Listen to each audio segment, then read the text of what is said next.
that felt like Brain actually did take over the world. My triumphal return. I can't wait for everybody to see it. Like I'm totally geeking out. I'm just relieved that you like it, because we work so hard to to keep it as close to the original as we can and bring it and update it, you know? Hello. Reboots are symptomatic of a fundamental lack of originality in Hollywood. Have you no shame? Here's your check for the Animaniacs reboot, you sellouts. We're Animaniacs, totally insane. Never mansplaining. Animaniacs. Gabe and Maurice, it is so good to meet you today. Well, thank you, Nice John. to meet you too. I gotta admit, I'm kind of geeking out today because Animaniacs were a huge part of my childhood growing up, and I'm sure with you, Gabe, it was as well. What was it like for you guys to get back together and do this? I want to start with you, Maurice. Well, for me, it was like, the greatest family reunion you could ever hope for. We've all stayed friends, Jess, Tress, Rob, and I, all through the years. We've done a ton of Comic-Cons and the Rob and Randy Rogel have an Animaniacs live show they take on the road with an orchestra and singing the music of Animaniacs. So we've all stayed close. Jess throws a Christmas party every year. So, but to get back in the studio, and to plant our tushies in chairs, open up a script that says Animaniacs Episode 1, and then get to say the words, Pinky, are you pondering what I'm pondering? And know that Warner Brothers is going to write me a check for saying that. It's not me just goofing around, at a table at a Comic-Con. I'm actually being paid to be the Brain again. That just felt like that felt like Brain actually did take over the world. My triumphal return.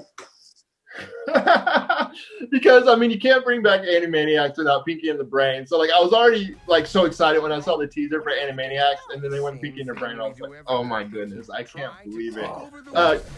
Gabe, for you, I'm sure you grew up watching Animaniacs, or it was an influence with you, because I know you didn't work on the first one, but what was it like to be able to step in the chair pretty much and co-executive produce the show? Scary. Basically, I was approached by Warner's and I said no, because I was worried about ruining it.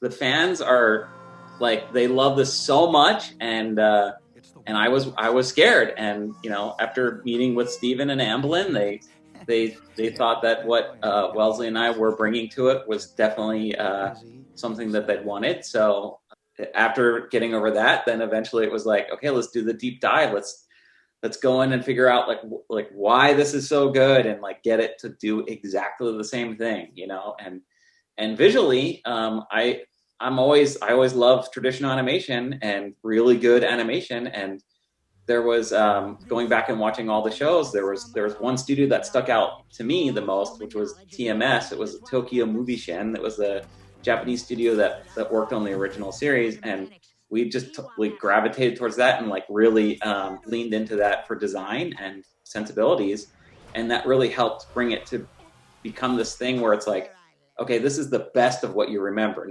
It's not exactly the same, but it's the best of what you remember. I think you put it perfectly, because my next question was actually going to be, what can fans expect with this new series? And I got to watch a few of the episodes, and it does pay a beautiful homage to the past, but the way that it plays into the future, and even with it being, originally animated in 2018, but with it coming out now in 2020, it's still extremely relevant. So what can fans expect with this new series? Please forgive us if we aren't as relevant in a year or so, but because, time has passed. But I just want people to be really surprised. The original show was a variety show. You kind of didn't know what was going to happen in the next sketch. And that's what we tried to do with this. And the fact that there's so many new visual things that everyone's exposed to now, styles and sensibilities, that's definitely one thing that we could bring to the show, the variety aspect of it. And I just really want people to be surprised when they tune in and they don't know what to expect, and it's just the next thing, where'd that come from? That's what I want the fans to really walk away with. I'm looking forward to that, because I did not get a screener. I know a lot of you press folks did get a screener, and I'm as looking forward to binging this thing on November 20th as the rest of the country, because from an actor's point of view, it's me and Rob and a script and a music stand and a glass wall and Gabe and Wellesley behind it giving direction, and Sarah giving direction, our voice director. And that's what I know of the show. The look of the show, the music of the show, the visual effects. That's all going to be a great surprise to me, and I'm as amped for it as any fan would be.